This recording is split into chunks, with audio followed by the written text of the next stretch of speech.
Chemistry classroom, my YouTube channel learn केमी। प्यारे बच्चों, आज हम कोऑर्डिनेशन कॉम्प्लेक्सेस की जिस प्रॉपर्टी के बारे में डिस्कस करने वाले हैं that is crystal field splitting in coordination complexes. आप इसको पढ़ चुके हैं, आज हम इसके टाइप्स के बारे में बात करने वाले हैं। ठीक है, what is crystal field splitting when ligands approach a central metal atom और आयन। हमारे पास एक सेंट्रल मेटल एटम है और आयन है।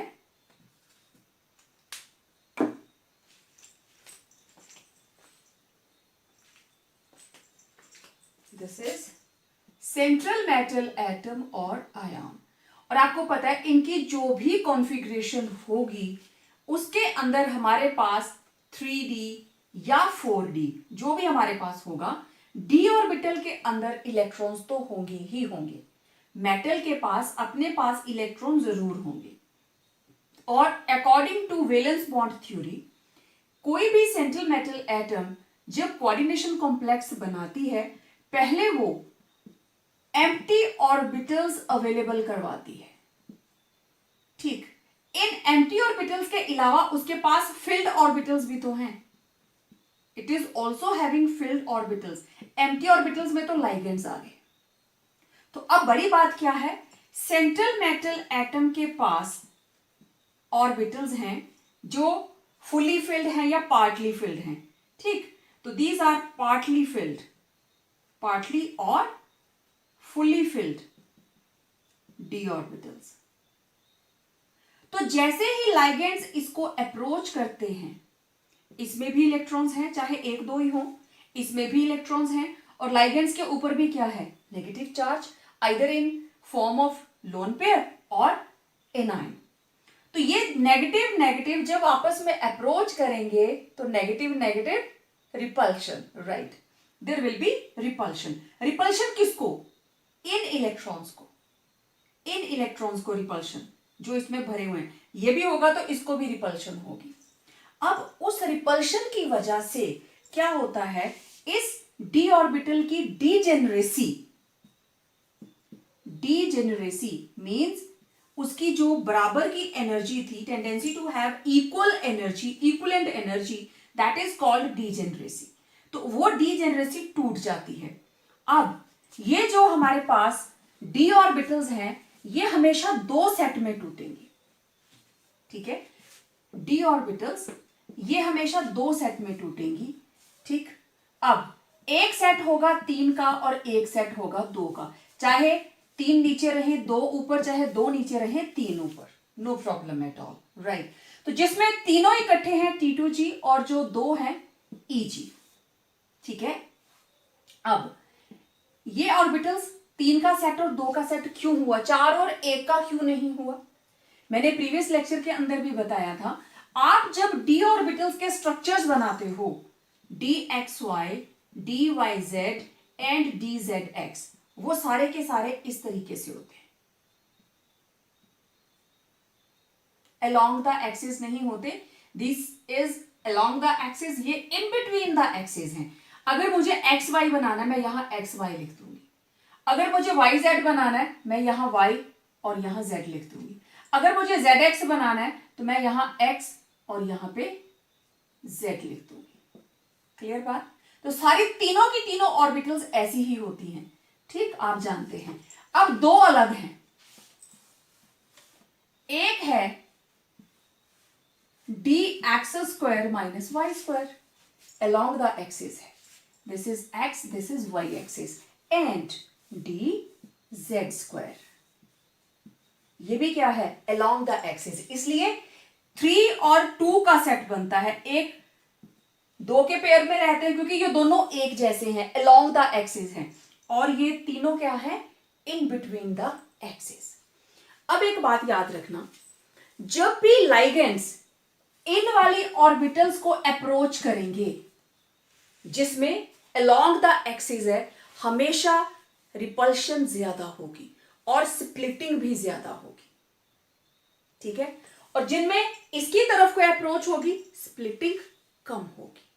ठीक है, अब ये तो थोड़ा सा जस्ट रिकैप्चुलेशन थी जो आप चीज पढ़ चुके हो। आज मैं इसकी टाइप्स के बारे में बात करूंगी, ठीक है। तो crystal field splitting in coordination compounds, उसकी टाइप्स दो तरह के हैं। एक है octahedral splitting in octahedral complexes, यहां कहते हैं ऑक्टाहेड्रल क्रिस्टल फील्ड स्प्लिटिंग, और दूसरी टेट्राहेड्रल।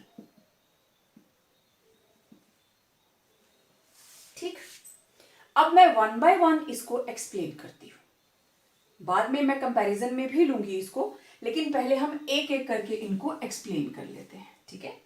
तो सबसे पहले मैं बात करती हूं ऑक्टाहेड्रल के बारे में। जब थोड़ा सा बता देती हूं, ऑक्टाहेड्रल के अंदर आपको पता है हाइब्रिडाइजेशन कौन सी होती है, D2sp3 और sp3d2, जिसमें D अंदर वाला आता था हम उसको बोलते थे इनर ऑर्बिटल कॉम्प्लेक्स, और जो बाहर वाला होता था उसको हम बोलते थे आउटर ऑर्बिटल कॉम्प्लेक्स। और टेट्राहेड्रल के अंदर हाइब्रिडाइजेशन क्या होती है अभी, sp3। इस बात को याद रखना, मैं आगे यूज करूंगी। इसमें sp3 कोई भी d ऑर्बिटल इन्वॉल्व नहीं, there is no d orbitals. Okay, अब पहले हम बात करेंगे splitting in octahedral complexes. Okay, octahedral complexes. अब ऑक्टाहेड्रल कॉम्प्लेक्सेस के अंदर क्या होता है, हमारे पास जो भी d ऑर्बिटल्स का सेट होगा 1 2 3 4 एंड 5, ठीक, this is in one level. जैसे ही लाइगेंड्स अप्रोच हुए ये लेवल थोड़ा हाई चला जाता है। जरूरी नहीं आपने सर्कुलर ही बनाने हैं, आप लोग जैसे ये वाली कॉन्फ़िगरेशन ऐसे बनाते थे ना ऑर्बिटल्स, आप ऐसे भी बना सकते हो।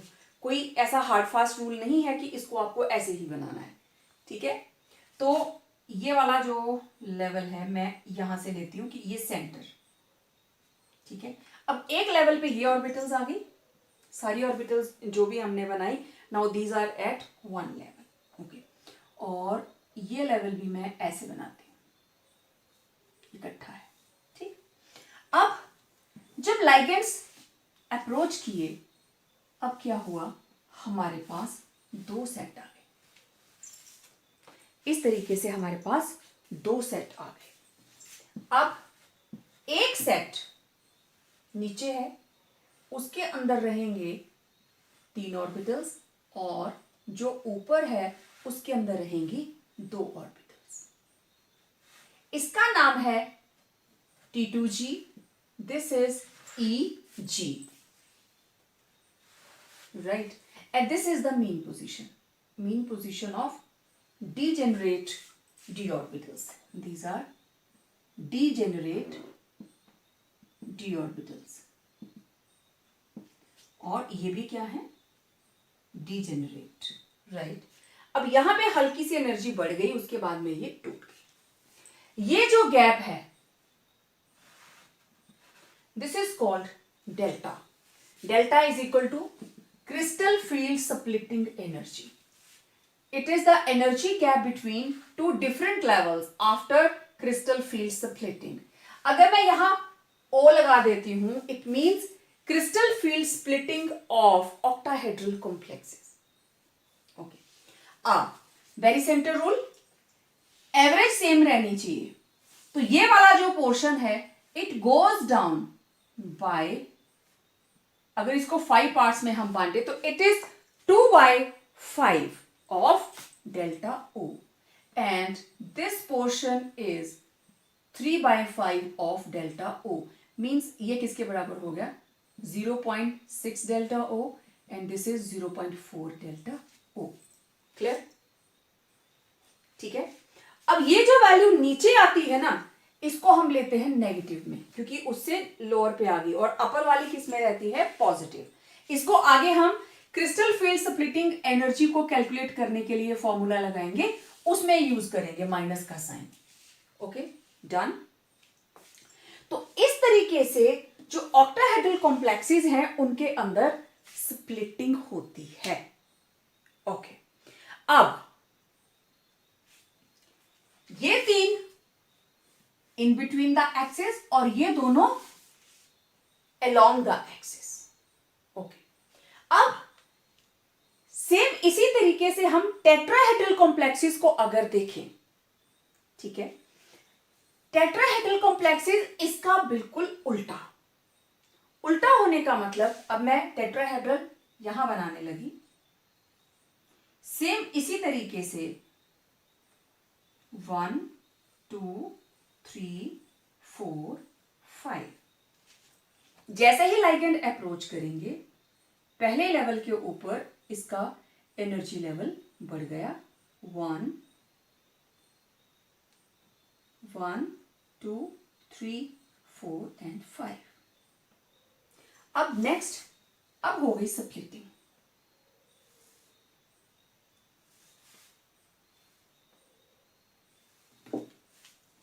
ठीक है, अब देखो इस स्प्लिटिंग के अंदर और उस स्प्लिटिंग के अंदर फर्क क्या है।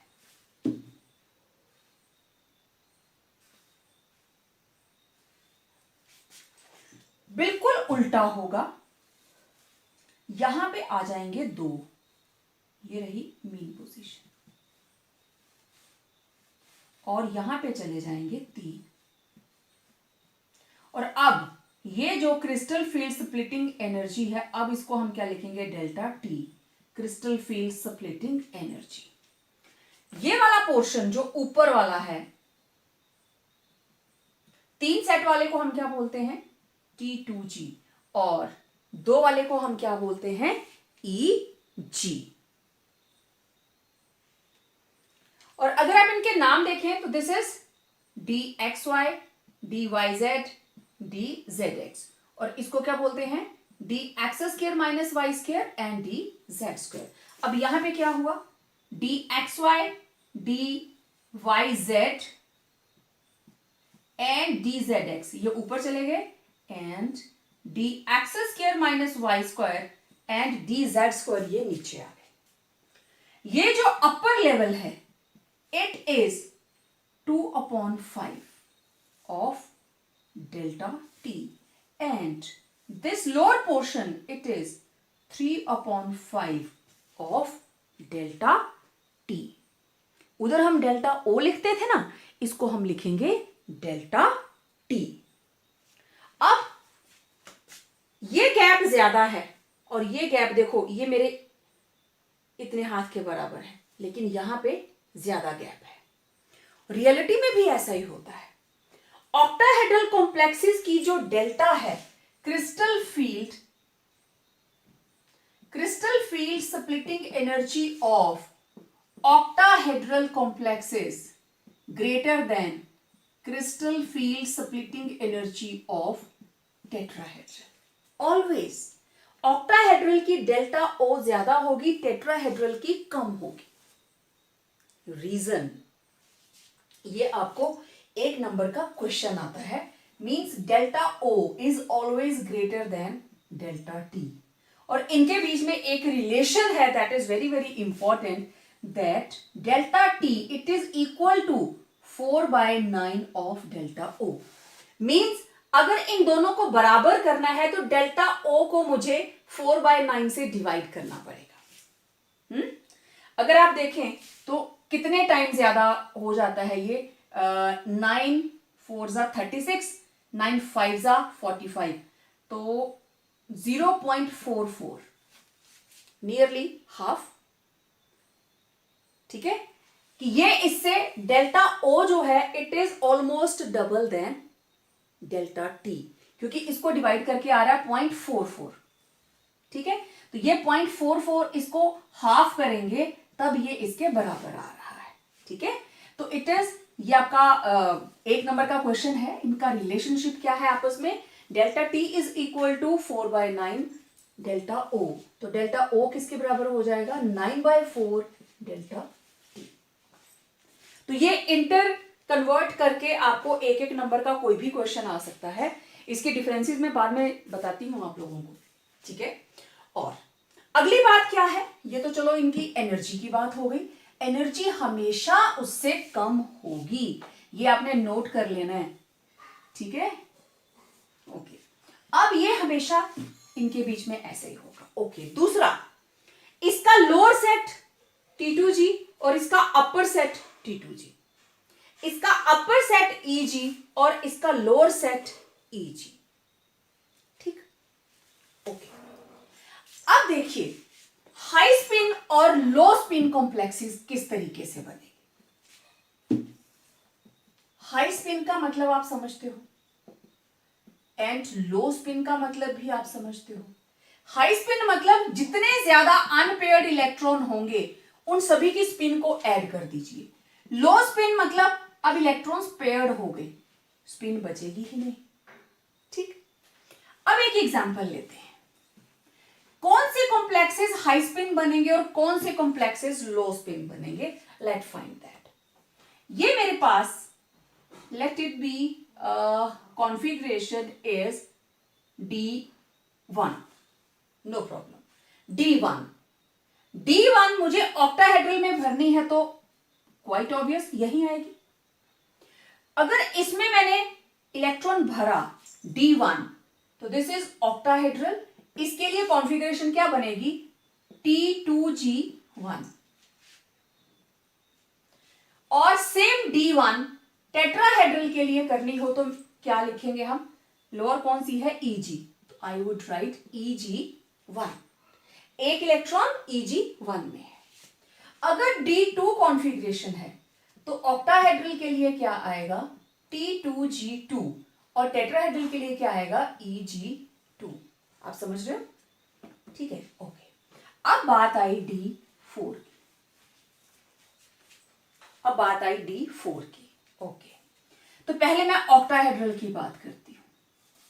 ऑक्टाहेड्रल के अंदर देखो 1 2 3, अब फोर्थ इलेक्ट्रॉन, डिपेंड करता है लाइगेंड कौन सा लगा है, क्योंकि अगर स्ट्रॉन्ग फील्ड लाइगेंड लगा है तो डेल्टा O और ज्यादा बढ़ जाएगा।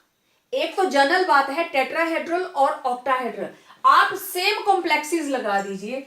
आप आयरन के साथ CN6 लगा दिया आपने, नेट चार्ज 4 नेगेटिव, और एक आपको टेट्राहेड्रल बनाना है, let it be NiCl4, net charge 2 negative. ठीक है, इसके अंदर स्ट्रॉन्ग लाइगेंड लगा है और इसके अंदर वीक लाइगेंड लगा है। अच्छा चलिए हम सेम ले लेते हैं पहले, NiCO4, ठीक है, इसमें 4। जब इसके अंदर स्ट्रॉन्ग लाइगेंड लगा है, व्हाट विल हैपन, ये जो फोर्थ इलेक्ट्रॉन बचा ना वो यहीं पे आएगा, ऊपर नहीं जाएगा। अब एग्जांपल मैंने 6 इलेक्ट्रॉन्स वाला ले लिया है जस्ट आपको बताने के लिए कि कौन सा लाइगेंड यहां पे होगा तो किस तरह की कॉन्फ़िगरेशन होगी। अब जिसके भी अंदर 4 इलेक्ट्रॉन्स रहेंगे that is chromium 2 positive, chromium 2 positive 3D4, यहां पे 4 इलेक्ट्रॉन, साइनाइड है तो ऐसे बनेगा। जब भी स्ट्रॉन्ग लाइगेंड आएगा क्रिस्टल फील्ड स्प्लिटिंग उतनी ही ज्यादा होगी, इनके बीच में गैप जितना ज्यादा होगा इलेक्ट्रॉन सिंगली फिल नहीं कर पाएंगे हम, इलेक्ट्रॉन के पास कोई ऑप्शन नहीं रहती, it has to pair. Okay, same octahedral के अंदर ही अब मैंने क्रोमियम के साथ ले लिए आयोडाइड, आपको पता है इट इज द वीकेस्ट। तो वीक फील्ड लाइगेंड के केस में डेल्टा O भले ही ऑक्टाहेड्रल टेट्राहेड्रल से ज्यादा होती है, लेकिन जब एक ही आयन के साथ हमारे पास 2 अलग अलग लाइगेंड्स आ जाएं तो इस तरीके से होगा। अब इसका फोर्थ इलेक्ट्रॉन जाएगा इधर, तो with strong it will form low spin complex and with weak it will form high spin complex. Similar is the case with tetrahedral. अब देखो D4 है ना, तो जब अगर स्ट्रॉन्ग होगा तो हमारी क्या हमारे पास आनी थी T2G4, वीक है, ठीक है, लाइगेंड अगर वीक है this is for strong ligand, और D4 वीक लाइगेंड के लिए क्या आनी थी, 3 यहां पे है और एक ऊपर है, T2G3, EG1। आप समझ रहे हो बात कि वीक फील्ड और स्ट्रॉन्ग फील्ड लाइगेंड की वजह से कॉन्फ़िगरेशन में क्या फर्क आता है। Similar is the case with tetrahedral. अब मुझे D4 टेट्राहेड्रल में फिल करनी है, ठीक। केस यहां पे भी स्ट्रॉन्ग और वीक लाइगेंड का है। स्ट्रॉन्ग आएगा तो पेयरिंग हो जाएगी, वीक आएगा तो पेयरिंग नहीं होगी। तो वीक या स्ट्रॉन्ग D4 अगर इधर हम भरते हैं तो 1 2 3 4, और अगर स्ट्रॉन्ग आ जाता है तो ये सारे के सारे इलेक्ट्रॉन्स कहां आ जाएंगे, यहां पेयर कर जाएंगे। क्लियर। तो इस तरीके से ऑक्टाहेड्रल और टेट्राहेड्रल के अंदर हम इलेक्ट्रॉन्स को भरते हैं depending upon the situation. Okay, अब कुछ एक क्वेश्चंस किस किस तरीके से आते हैं मैं उनके बारे में आपसे बात करती हूं। मेरे पास है FeCN6 net charge 4 negative and Fe let it be, iron के साथ मैं दूसरा कॉम्प्लेक्स ले लेती हूं,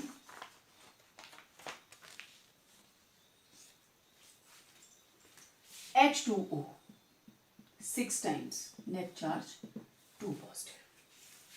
ये मेरे पास दो तरह के कॉम्प्लेक्सेस हैं। अब देखो क्रिस्टल फील्ड स्प्लिटिंग क्या होगी इस केस में। अब मैं पूरा पूरा नहीं बनाऊंगी, सिर्फ डी ऑर्बिटल्स की स्प्लिटिंग ही दिखाऊंगी,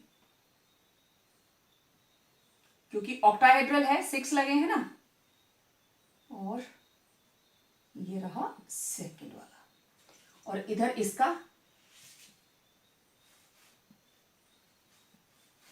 ये रहे 3 एक लेवल पे और 2 एक लेवल पे। This is T2G EG EG T2G, this is delta O। अब यहां लगा है स्ट्रॉन्ग लाइगेंड, और आपको पता है Fe2 पॉजिटिव, यहां पे 2 positive, it is having 3d6 configuration. तो हमारे पास है D6 भरने के लिए, स्ट्रॉन्ग के लिए भी और वीक के लिए भी, टोटल 6 इलेक्ट्रॉन। क्योंकि स्ट्रॉन्ग है, for strong ligand delta O is large, therefore electron pairing take place। 1 2 3 4 5 and 6।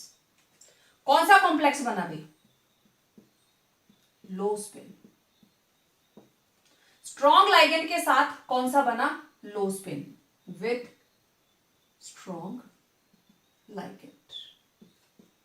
Week के साथ देखें,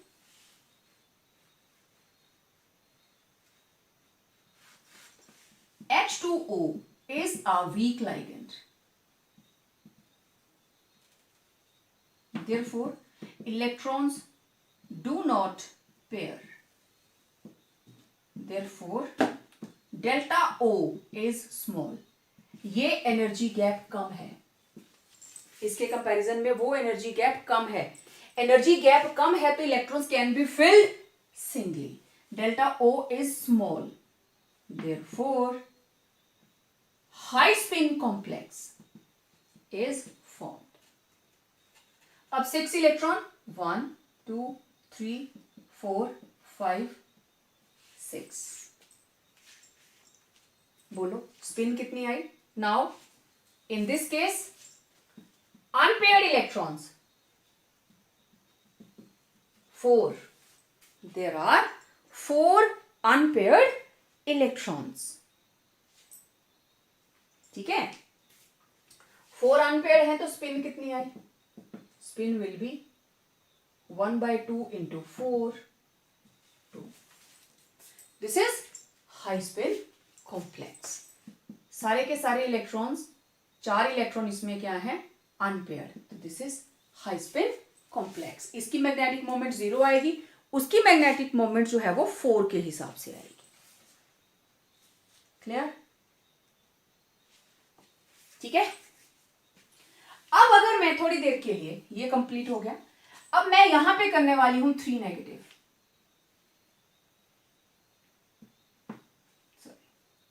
3 पॉजिटिव। तो जब मैं 3 पॉजिटिव करूंगी तो डी में रह गए 5। अब 5 के लिए देखो, एक अनपेयर्ड इलेक्ट्रॉन, इधर कितने हो जाएंगे 5। यहां पे एक अनपेयर्ड इलेक्ट्रॉन, जब मैंने 5 ली तो इस केस में अनपेयर्ड इलेक्ट्रॉन 1, स्पिन कितनी आ गई हाफ। लेकिन इस केस में अनपेयर्ड इलेक्ट्रॉन्स 5 और स्पिन कितनी आ गई 2.5। Again it is high spin and this is low spin. Same central metal ion, same उसके ऊपर चार्ज। तो आप समझ रहे होंगे इस बात को, क्योंकि यहां पे गैप ज्यादा है। स्ट्रॉन्ग फील्ड आएगा तो उतनी ही ज्यादा क्रिस्टल फील्ड स्प्लिटिंग करवाएगा, वीक फील्ड लाइगेंड आएगा तो क्रिस्टल फील्ड स्प्लिटिंग उतनी ज्यादा नहीं होगी। ठीक है, इसका मतलब ये हुआ जिस वक्त डेल्टा ओ ज्यादा है, अब इस चीज को आपने समझना है, क्रिस्टल फील्ड स्प्लिटिंग एनर्जी ज्यादा है, delta O is large, that is greater than pairing energy. Electrons को पेयर करवाने वाली एनर्जी से ज्यादा है, greater than pairing energy. ligands will be strong and low spin complexes are formed. Low spin complexes are formed. ठीक, इसका उल्टा, when delta O is less, ठीक है, is small, that is less than pairing energy, ligand will be weak and high spin complexes are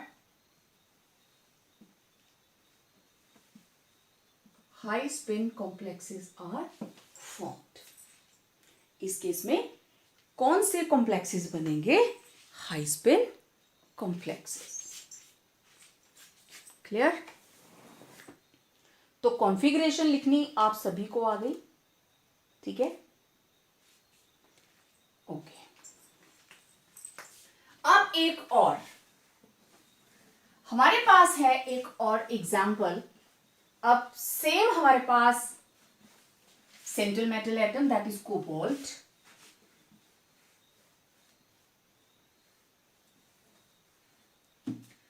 cobalt के साथ लगे हैं 6 fluoride, net charge 3 negative, and cobalt के साथ ही लगे हैं 6 अमोनिया,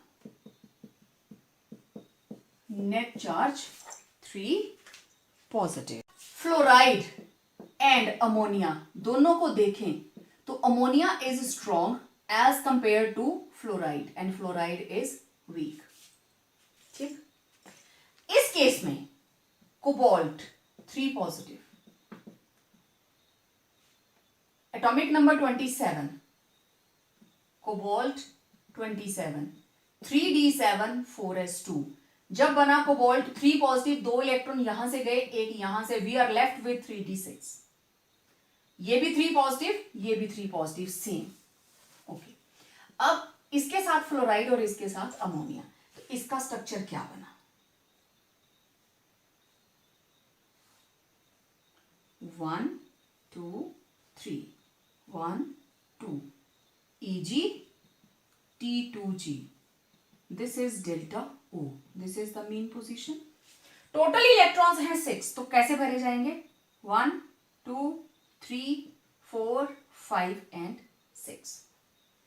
क्यों? क्योंकि फ्लोराइड क्या है? वीक, नो पेयरिंग, तो यहां पे n कितना आया? 4, और स्पिन कितनी आ जाएगी? 4 इंटू 1/2 इक्वल टू 2, तो इट इज हाई स्पिन। इसमें देखें,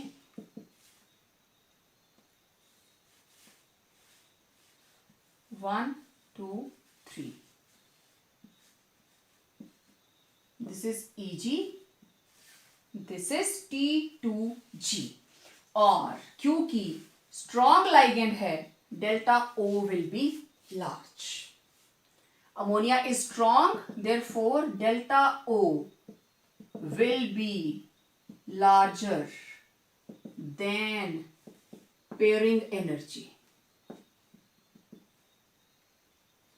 उससे ज्यादा होगी.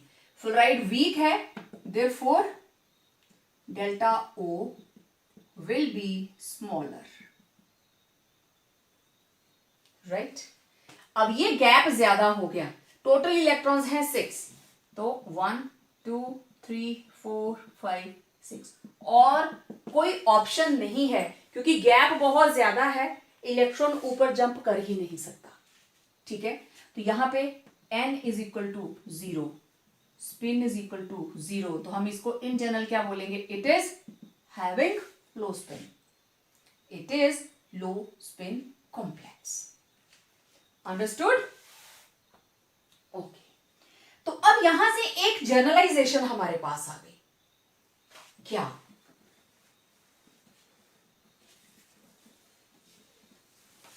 जितने भी हमारे पास स्ट्रॉन्ग फील्ड लाइगेंड्स हैं,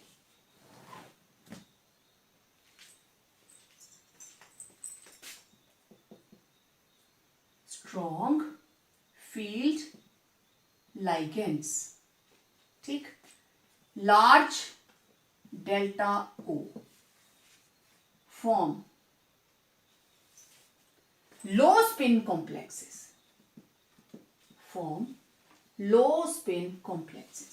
and weak field ligands means small delta O form high spin complexes. High spin complexes. क्यों? क्योंकि स्ट्रॉन्ग फील्ड लाइगेंड की वजह से गैप बढ़ जाता है. इलेक्ट्रॉन्स, अब एनर्जी का गैप ज्यादा हो गया, therefore electrons can not be filled singly. लेकिन अगर वीक लाइगेंड होगा तो उस केस में they can be filled singly, क्योंकि गैप जो है वो कम है क्रॉस करने के लिए. क्लियर बात? ओके. अब टेट्राहेड्रल और ऑक्टाहेड्रल, इन दोनों के डिफरेंसेस देखते हैं क्विकली. तो एक साइड है मेरे पास ऑक्टाहेड्रल स्प्लिटिंग, एंड एक तरफ है टेट्राहेड्रल स्प्लिटिंग.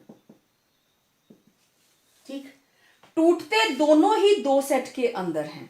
ठीक है, ऑक्टाहेड्रल के अंदर ये जो d ऑर्बिटल्स हैं, ये टूटी हमारे पास 2,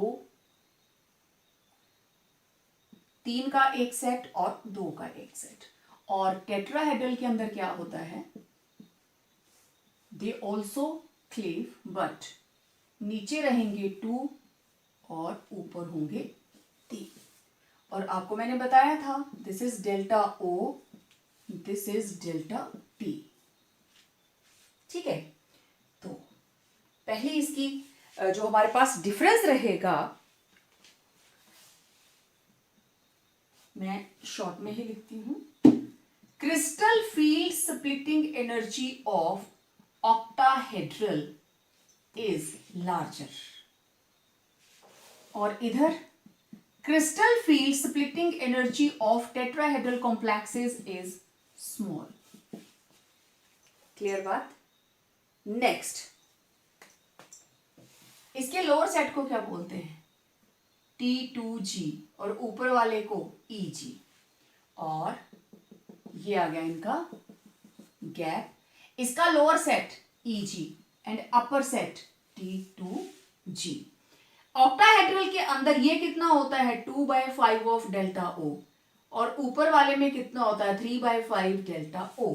इधर बिल्कुल उल्टा, इधर जो नीचे वाला सेट है that is 3/5 delta T, and upper set it is 2/5 delta T. Clear? तो आप लिखेंगे T2G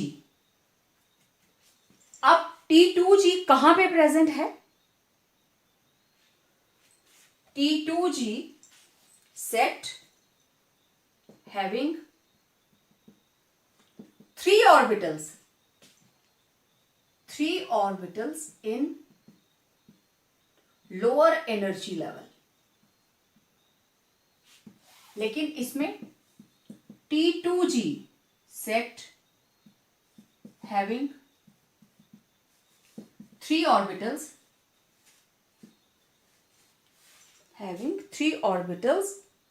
lies in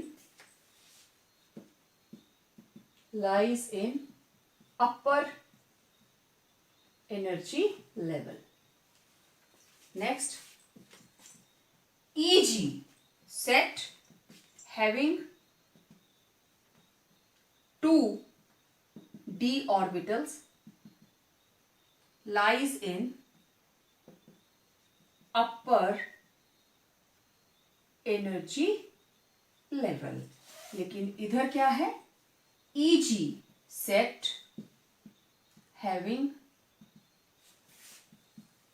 2 orbitals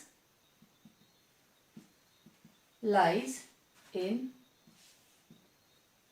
lower energy level. ठीक है? ओके. इसका lower energy set is equal to 2/5 of delta O and higher energy set is equal to 3/5 delta O. इसका lower energy set is equal to 3/5 delta T और इसका upper energy set is equal to 2/5 delta T. Now these are the differences between tetrahedral and octahedral complexes. These are octahedral and these are tetrahedral. और मैंने दोनों के बीच में एक relationship बताया था that delta T is equal to 4/9 of delta O. Means delta O की value हमेशा delta T से बड़ी ही आएगी. Clear? That is delta O is greater than delta T.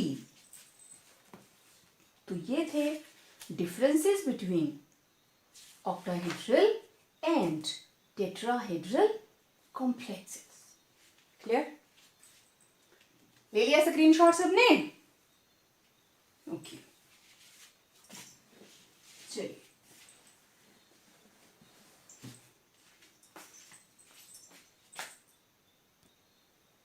Well, now let's talk about what are the factors affecting crystal field splitting. हमने देख लिया octahedral के अंदर भी स्प्लिटिंग है, टेट्राहेड्रल के अंदर भी स्प्लिटिंग है. कौन कौन से फैक्टर्स हैं जो उसकी स्प्लिटिंग को कंट्रोल करते हैं, उसको अफेक्ट करते हैं? I have listed these 4. सबसे पहले nature of ligands. Okay, ligand की नेचर का मतलब अगर हमारे पास स्ट्रॉन्ग फील्ड लाइगेंड होगा तो larger will be crystal field splitting. Crystal field splitting उतनी ही ज्यादा होगी. Therefore low spin complexes are formed. Low spin complexes are formed with lesser magnetic properties, lesser magnetic behavior. क्योंकि लो स्पिन हुई, unpaired electron कम है तो magnetic moment भी कम आएगी ना. ठीक है, with lesser magnetic behaviour. Clear बात? तो ये थी नेचर ऑफ लाइगेंड. ओके, अब देखें सेंट्रल मेटल एटम और आयन की नेचर का क्या मतलब है. देखो, सेंट्रल मेटल एटम या आयन ऐसा होना चाहिए जिसका साइज स्मॉल हो, चार्ज डेंसिटी ज्यादा हो. तो हमारे पास ट्रांजिशन एलिमेंट्स के अंदर 3D सीरीज है, 4D सीरीज है, 5D सीरीज है, 6D उसके इतने ज्यादा कॉम्प्लेक्सेस अभी नोन नहीं है। तो ये 3 सीरीज हैं हमारे पास। जैसे जैसे हम सेम ग्रुप के अंदर मूव करते हैं तो मेटल्स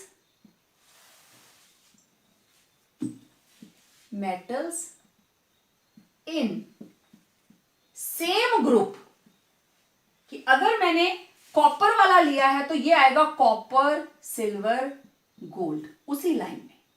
समझ रहे हैं बात आप? उसी लाइन में, अपने अपने ग्रुप की बात कर रही हूं मैं। तो metals in same group in different transition series have order of increasing order of crystal field splitting as 5D more than 4D more than 3D।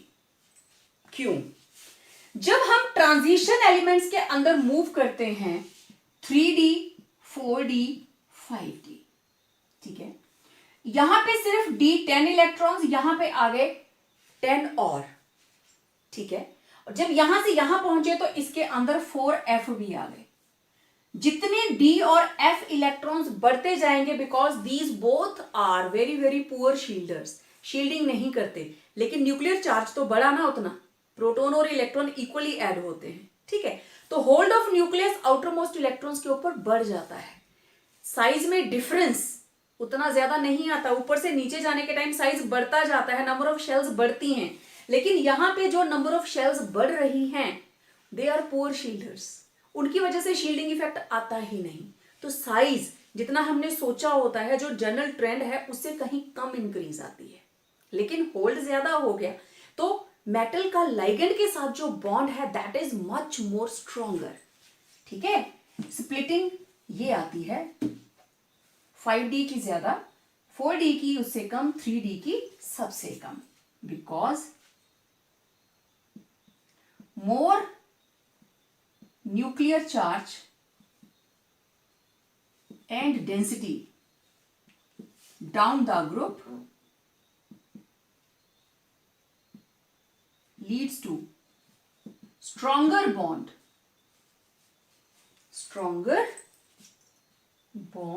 between metal and ligand. Now, oxidation state of central metal ion, जिसकी oxidation state ज्यादा, larger is oxidation state,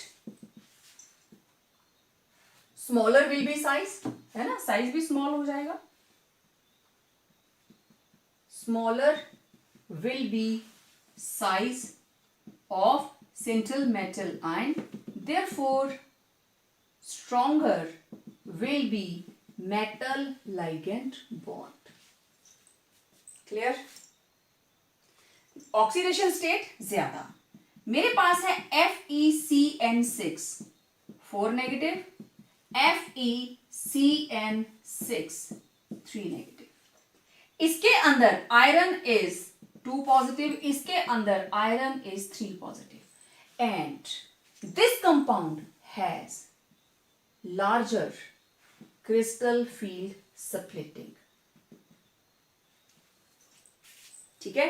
question आता है FeCN6 3 negative is having more crystal field splitting as compared to FeCN6 net charge 4 negative। तो reason क्या है? Oxidation state, उसकी वजह से। Clear? Geometry, we know that crystal field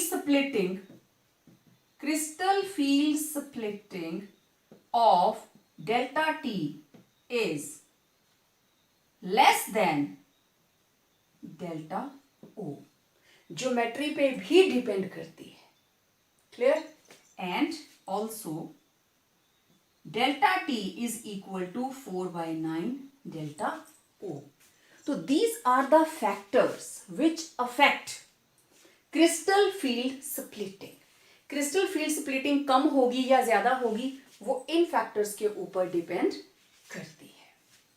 now my question is why tetrahedral complexes have lesser crystal field splitting as compared to octahedral complexes.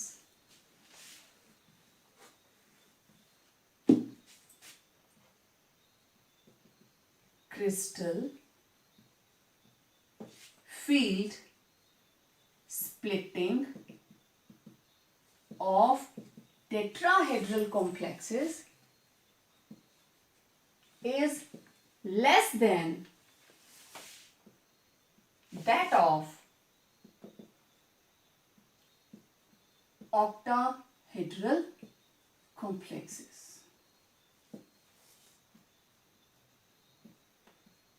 पहला reason, tetrahedral के अंदर number of ligands 4, octahedral के अंदर 6। तो जितने ज्यादा लाइगेंड्स होंगे repulsion उतनी ज्यादा होगी ना। लेसर लाइगेंड्स, इधर more ligands. Lesser ligand means more ligands means more repulsion. Clear? Tetrahedral 4 coordination number, octahedral 6 coordination number. कम लाइगेंड्स रिपल्शन कम, ज्यादा लाइगेंड्स रिपल्शन ज्यादा। ठीक है, less repulsion, therefore small crystal field splitting. More repulsion, therefore more crystal field splitting. दूसरा reason, tetrahedral की hybridisation क्या है बोला? sp3 और ऑक्टाहेड्रल की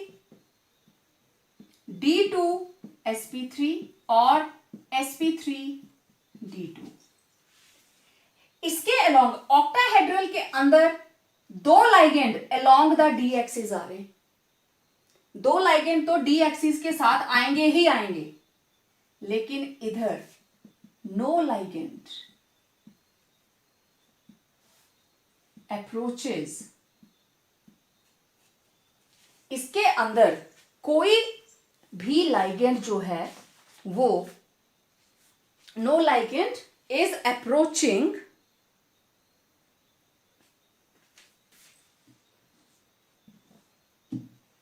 is pointing or approaching directly towards d orbitals। कोई भी डायरेक्ट d orbitals की तरफ डायरेक्ट नहीं कर रहा होता, therefore splitting is less। But in case of octahedral, ligands are pointing directly towards d orbitals। Reason समझ में आ गया? ज्योमेट्री का मतलब क्या है? टेट्राहेड्रल में स्प्लिटिंग कम है, ऑक्टाहेड्रल में ज्यादा है, लेकिन रीजन क्लियर हो गया? टेट्राहेड्रल के अंदर there are only 4 ligands, octahedral के अंदर देयर आर 6 लाइगेंड्स। कम लाइगेंड कम रिपल्शन, ज्यादा लाइगेंड्स होंगे तो ज्यादा repulsion, right? And moreover sp3 tetrahedral की हाइब्रिडाइजेशन, उसमें तो कोई d ऑर्बिटल इन्वॉल्व ही नहीं है। Okay, well, splitting in octahedral and tetrahedral complexes. आज के लेक्चर में इतना ही। आज आपने ये सीखा that delta T is less than delta O। Crystal field splitting for tetrahedral complexes is less than delta O और इनका रिलेशन रहता है 4/9 delta O। पहली बात। दूसरा, strong ligands form low spin complexes, क्योंकि स्ट्रॉन्ग लाइगेंड के लिए डेल्टा O इज लार्ज, तो electrons get paired in the lower energy state and weak ligands, they form high spin complexes, क्योंकि इनकी delta O is small. Gap कम होगा तो electron जो है वो हायर स्टेट में जा सकते हैं. और एक इंपॉर्टेंट बात, मोस्टली जितने भी हमारे पास टेट्राहेड्रल कॉम्प्लेक्सेस हैं, tetrahedral are mostly low spin. क्यों? क्योंकि टेट्राहेड्रल की डेल्टा टी इज स्मॉल, तो वो दोनों लेवल को फिल करते हैं. And octahedral are mostly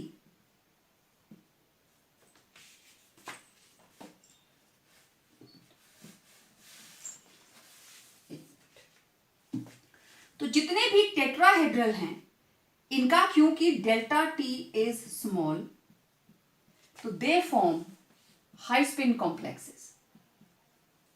high spin complexes क्योंकि ये गैप इतना ज्यादा नहीं होता तो इलेक्ट्रॉन इसमें भी फिल्ड, इसमें भी और यहां पे भी सिंगली फिल होना प्रेफर करते हैं.